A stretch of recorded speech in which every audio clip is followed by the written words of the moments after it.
So while we're talking about helmets in particular, a lot of people ask a question or run a very, very old helmet, even if it's really, really tidy. And when it comes to competing and really anything to do with on the racetrack, and you can even argue on the road, once your helmet gets to a certain age, it's actually too old to be worn.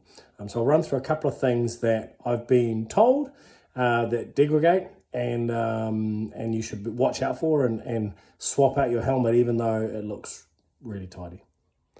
But as we can see, we've just given this a really good clean and a couple of bits of polish, and she's looking brand new, right? Looks really, really good.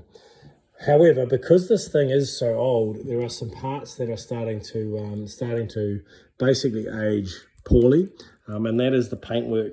It's just starting to get a little bit of surface cracking there. You can see in that area there, the paint itself has just aged so much. Even though it's been sitting in my cupboard, it's made it a little bit old. So it's in those two areas, you'd be concerned about riding that on the track. Maybe if there's some shell degradation at the moment, I think that's just paint degradation. The more important part to do with an old helmet is actually the inside. Every helmet should have a serial number, a serial tag, and that talks about when it's made and making sure it's made to a certain standard. Obviously, it's got some paraphernalia with regards to shark.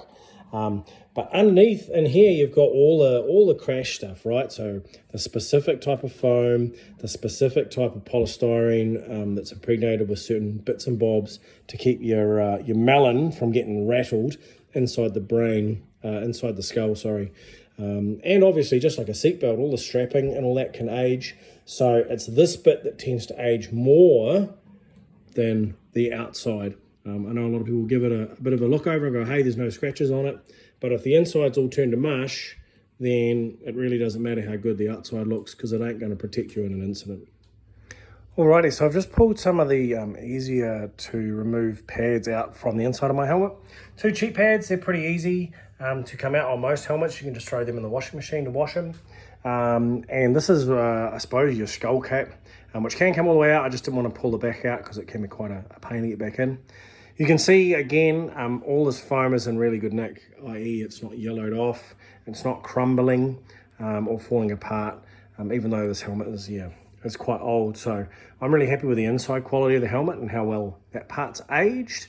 So it does pay to check, and it's actually, particularly if you're riding on the track and you're sweating, or even road riding, to wash these bad boys out and make your helmet smell nice.